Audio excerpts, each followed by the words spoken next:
Quero convidar você agora para nós irmos para a nossa quinta parte deste estudo. O tema desta última parte do estudo é o valor da vida do carcereiro.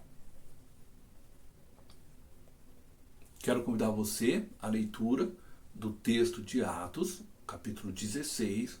Nós vamos ler a parte B do verso 23 até o verso 36. O carcereiro recebeu instrução para vigiá-los com cuidado. Tendo recebido tais ordens, ele os lançou no cárcere interior e lhes prendeu os pés no tronco. Por volta da meia-noite, Paulo e Silas estavam orando e cantando hinos a Deus. Os outros presos os ouviam. De repente, houve um terremoto tão violento que os alicerces da prisão foram abalados. Imediatamente todas as portas se abriram e as correntes de todos se soltaram. O carcereiro acordou e, vendo abertas as portas da prisão, desembainhou sua espada para se matar, porque pensava que os presos tivessem fugido. Mas Paulo gritou: "Não faça isso! Estamos todos aqui." O carcereiro pediu luz, entrou correndo e, trêmulo, prostrou-se diante de Paulo e Silas. Então levou-os para fora e perguntou: "Senhores, que devo fazer para ser salvo?" Eles responderam: "Creia no Senhor Jesus e serão salvos, você e os de sua casa." E pregaram a palavra de Deus a ele e a todos os de sua casa. Naquela mesma hora da noite, o carcereiro lavou as feridas deles. Em seguida, ele e todos os seus foram batizados. Então os levou para sua casa, serviu-lhes uma refeição e com todos os de sua casa alegrou-se muito por haver crido em Deus. Quando amanheceu, os magistrados mandaram seus soldados ao carcereiro com esta ordem: "Solte estes homens." O carcereiro disse a Paulo: "Os magistrados deram ordens para que você e Silas sejam libertados. Agora podem sair. Vão em paz." Os donos daquela escrava, quando perceberam que tinham perdido uma fonte de lucro, ficaram revoltados. Eles arrastaram Paulo e Silas até a praça principal, onde estavam as autoridades da cidade. Diante os magistrados, disseram que Paulo e Silas estavam causando grande confusão e perturbação na cidade, propagando costumes judaicos que não eram permitidos em Roma. É interessante percebermos que em nenhum momento a jovem foi mencionada na acusação. Toda a denúncia partiu do confronto entre os interesses romanos e os interesses judeus. Na época, a religião judaica era permitida dentro do império. Porém, os judeus não poderiam tentar converter os cidadãos romanos e naquele momento também não havia ainda ficado claro para os romanos a distinção entre cristianismo e judaísmo. Com todo o tumulto que se aglomerou na praça da cidade, os magistrados ignoraram qualquer procedimento legal e deram ordem para que Paulo e Silas fossem despidos e açoitados. Por serem eles cidadãos romanos, não poderiam de forma alguma terem passado por essa sessão de tortura. Paulo e Silas foram lançados na prisão. Ao carcereiro foi ordenado que ele guardasse os dois prisioneiros com segurança, ou seja, com total rigidez. O carcereiro então colocou Paulo e Silas no cárcere interno e prendeu seus pés no tronco. As cadeias da época eram divididas em duas partes: o cárcere externo e o cárcere interno. Na parte externa, os presos desfrutavam de mais liberdade, podendo andar e receber visitas. Já na parte interna, o aprisionamento era bem mais rígido e geralmente reservado aos prisioneiros mais perigosos. A prova disso é que o carcereiro colocou as pernas de Paulo e Silas no tronco, para que se tornasse impossível qualquer possibilidade de fuga. O próprio uso do tronco nas pernas também era um tipo de tortura, pois o preso perdia praticamente toda a mobilidade, além de que muitas vezes os buracos, né, de cada perna eram bem afastados, causando grande incômodo. Com seus corpos totalmente doloridos pelos açoites e submetidos a condições subhumanas, Paulo e Silas resolveram orar a Deus e cantar louvores a ele. Naquele momento eles estavam com dor, fome, sede, mas seus corações estavam voltados a Deus. Eles estavam na cadeia, porque decidiram libertar uma jovem escrava do poder demoníaco que lhe acompanhava e a tornava objeto de lucro nas mãos de homens sem escrúpulos. Diante a injustiça praticada a eles e o sofrimento que lhes foram impostos, Paulo e Silas decidiram apenas adorar a Deus por meio de orações e hinos. Quando nos sentimos injustiçados, somos tendenciosos a murmurarmos, mas diante das dificuldades e injustiças, a melhor escolha é confiarmos em Deus e adorá-lo, pois só Ele sabe os planos que tem para nós. O texto nos informa que os outros presos também ouviram as orações e os cânticos de Paulo e Silas. Com toda certeza, esse foi um testemunho genuíno de dois discípulos de Cristo. Certamente Paulo e Silas entendiam que não tinham qualquer direito de reclamar diante do sofrimento, pois Jesus sofreu calado no Calvário por eles. Certamente sofrer por Cristo era visto por eles como honra e não vergonha. A Bíblia diz que de repente houve um violento terremoto, de maneira que os alicerces da prisão foram sacudidos. Com isso, todas as portas foram abertas e todas as correntes dos prisioneiros se soltaram.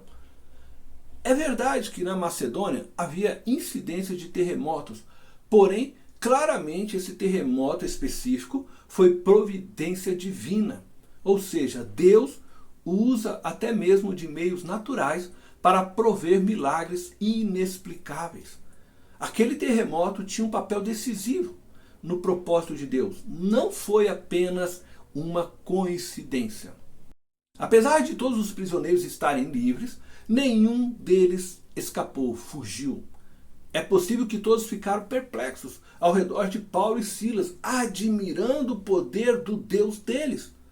As orações e as músicas cantadas por Paulo e Silas fizeram com que todos os prisioneiros compreendessem que o Deus deles havia libertado a todos. Quando o carcereiro acordou e viu que todas as portas da prisão estavam abertas, ele planejou se matar. Ele sabia que se um único prisioneiro escapasse, sua própria vida seria dada em troca pela vida do fugitivo. Sendo assim, ele estava condenado à morte aos seus olhos. Esse era o valor que o imperador romano dava à sua vida. Entretanto, antes que ele tirasse sua vida, Paulo o avisa que ninguém havia fugido. Aqui precisamos fazer algumas considerações, pois é justamente neste ponto onde várias interpretações erradas são tomadas.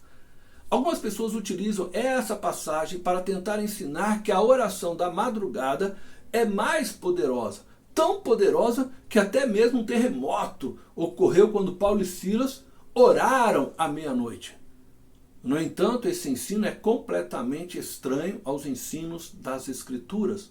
O terremoto aqui não serviu para mostrar a eficácia da oração feita num determinado horário da noite ou da madrugada. Outras pessoas também usam esse relato sobre Paulo e Silas na prisão para pregar um tipo de determinismo, onde Deus faz qualquer coisa para resolver o seu problema. Para muitos é só louvar e pronto. Um terremoto virá sacudir sua vida e te libertar de seus problemas. Não é bem assim.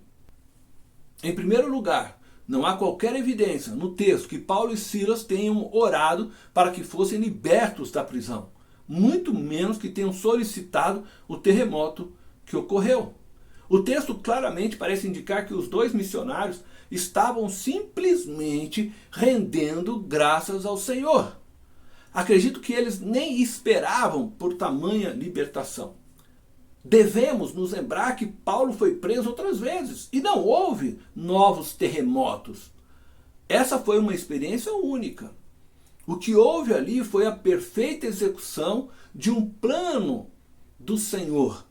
O terremoto foi um instrumento usado por Deus para que seus propósitos soberanos fossem cumpridos. O terremoto não apenas quebrou as correntes que prendiam Paulo e Silas e abalou os alicerces do cárcere. Foi muito mais além do que isto. O terremoto quebrou as correntes da incredulidade e abalou os alicerces do coração do carcereiro e também de toda a sua casa. Aquele terremoto revelou o poder e a majestade do Senhor, bem como a soberania de seus propósitos eternos. O grande objetivo do terremoto pode ser notado nas palavras do carcereiro. Senhores, o que devo fazer para ser salvo? Paulo e Silas lhes responderam: creia no Senhor Jesus. A salvação havia alcançado não só o carcereiro, mas toda a sua casa. Paulo e Silas ensinaram àquela família a palavra do Senhor. E imediatamente todos foram batizados. Naquele momento o carcereiro já não era mais o mesmo. Ele havia nascido de novo. Sua atitude já demonstra o caráter de alguém regenerado. Se poucas horas antes ele havia lançado no cárcere 2 homens debilitados, sem ao menos se importar com suas necessidades, prendendo seus pés no tronco, agora ele estava cuidando das feridas destes 2 missionários, Paulo e Silas. Somente o Espírito Santo pode promover uma transformação tão radical. O carcereiro também conduziu Paulo e Silas até sua casa. Certamente também Timóteo, Lucas, e ali os alimentou. Para ele, Paulo e Silas não eram mais prisioneiros, mas agora irmãos em Cristo. O texto bíblico nos informa sobre a grande alegria do carcereiro por não só ele ter recebido a Cristo, mas toda a sua casa, toda a sua família terem crido em Deus. A expressão grega deste texto, revela uma confiança permanente, ou seja, a fé daqueles irmãos não era apenas nominal, baseada apenas em um sentimento momentâneo. Era uma fé genuína, verdadeira, duradoura. Depois, Paulo e Silas voltaram voluntariamente para a prisão. Eles não tentaram se aproveitar da situação para fugir.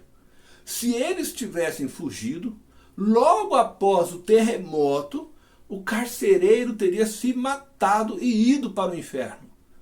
A decisão de Paulo e Silas privilegiou o carcereiro que os mantinha presos e não o desejo pessoal de libertação. Eles poderiam ter ido embora, mas a vida do carcereiro tinha valor para eles. No outro dia, pela manhã, as autoridades ordenaram que os 2 fossem soltos. Entretanto, Paulo se recusou a ir e também expôs a injustiça que tinha sido cometida com ele e com Silas.